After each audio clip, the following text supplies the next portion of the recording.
Bonjour et bienvenue pour cette nouvelle vidéo hebdomadaire sur l'actualité des marchés qui sont extrêmement intéressants pour plusieurs points de vue. Bien évidemment, on a des taux qui bougent assez fortement, donc une volatilité qui revient.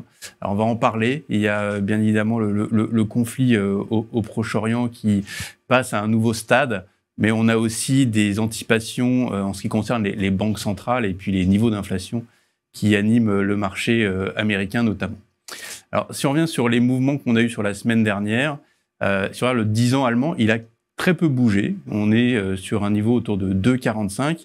Il a très peu bougé en niveau par rapport au niveau de semaine dernière, mais avec de la volatilité. Et si on regarde les taux américains, c'est là où ça bouge d'autant plus, c'est qu'on a un taux américain 10 ans qui remonte d'environ 25 points de base à un niveau proche de 4,65. Donc on a un découplage qui s'opère entre les taux américains et les taux européens. Alors pourquoi est-ce qu'on a ce découplage-là ?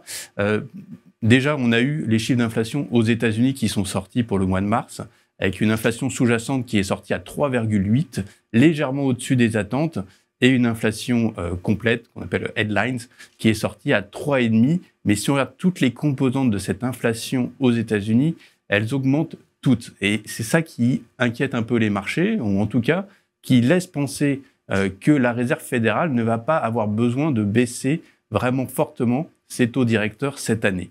Alors je rappelle qu'on avait eu une période où on avait 5 ou 6 baisses de taux, voire un peu plus, anticipées aux États-Unis en 2024. Aujourd'hui, on n'a plus que 1 à 2 baisses anticipées sur la fin de l'année. Donc c'est vrai qu'on change vraiment aujourd'hui de vision en ce qui concerne les baisses de taux à venir côté États-Unis.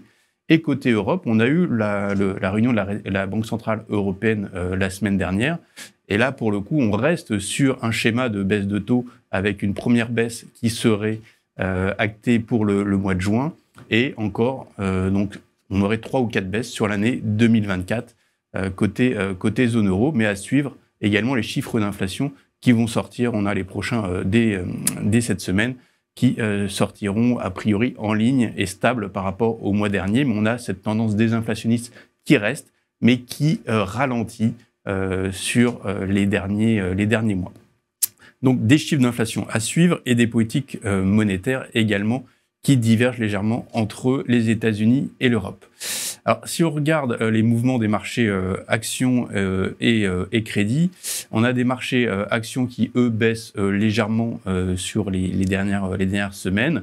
Bien évidemment, on a le risque géopolitique qui prend le devant de la scène ces derniers temps, avec notamment le risque au Proche-Orient. Alors, on a vu la réplique de l'Iran en Israël qui a eu lieu ce week-end.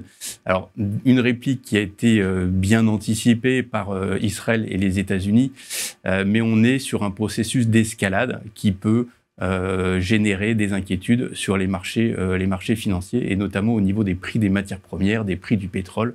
Et on voit que les prix des matières premières et du pétrole ont augmenté ces dernières semaines également.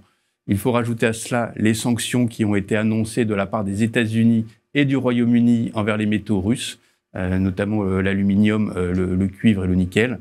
Et on a un phénomène d'augmentation des prix sur ces matières, sur ces métaux précieux, ces métaux stratégiques.